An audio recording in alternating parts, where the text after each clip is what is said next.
મેઘાણી ગાર્ડનમાં અંધકાર અને અસુરક્ષા, નગરપાલિકા અને કોન્ટ્રાક્ટરની સાંઠગાંઠ સામે સવાલો.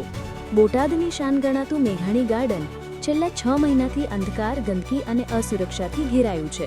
અહીં લાઇટો બંધ છે, ઝાડીઓ જંગલ જેવી બની ગઈ છે અને ફરવા આવતી બહેનો અને દીકરીઓ માટે જોખમી પરિસ્થિતિ સર્જાઈ છે. અંધકારથી ભરેલા રસ્તાઓમાં કોઈપણ છેડતી કે દુર્ઘટના બને તેવી ભીતિ વધી રહી છે. આ વચ્ચે નગરપાલિકા દ્વારા ભાવેશ માઢેક નામના કોન્ટ્રાક્ટરને દર મહિને 95,000 રૂપિયા ચૂકવી દેખરેખનું કામ સોંપવામાં આવ્યું છે. છતાં 6 મહિનાથી કોઈ સફાઈ, જંગલ કાપવાની કે સુરક્ષાની કામગીરી કરવામાં આવી નથી. છતાં નિયમિત ચૂકવણી થતી હોવાના આક્ષેપો વચ્ચે નગરપાલિકા અને એજન્સી વચ્ચે સાંઠગાંઠ હોવાનો આરોપ નાગરિકો દ્વારા લગાવવામાં આવી રહ્યો છે. શું જાહેર નાણાંનો આ રીતે ખુલ્લેઆમ દુરુપયોગ નથી? જો કોઈ દુર્ઘટના બને તો કોણ જવાબદાર? સુરક્ષાથી વધારે દેખાવો અને ભ્રષ્ટાચારને મહત્વ આપવામાં આવે છે?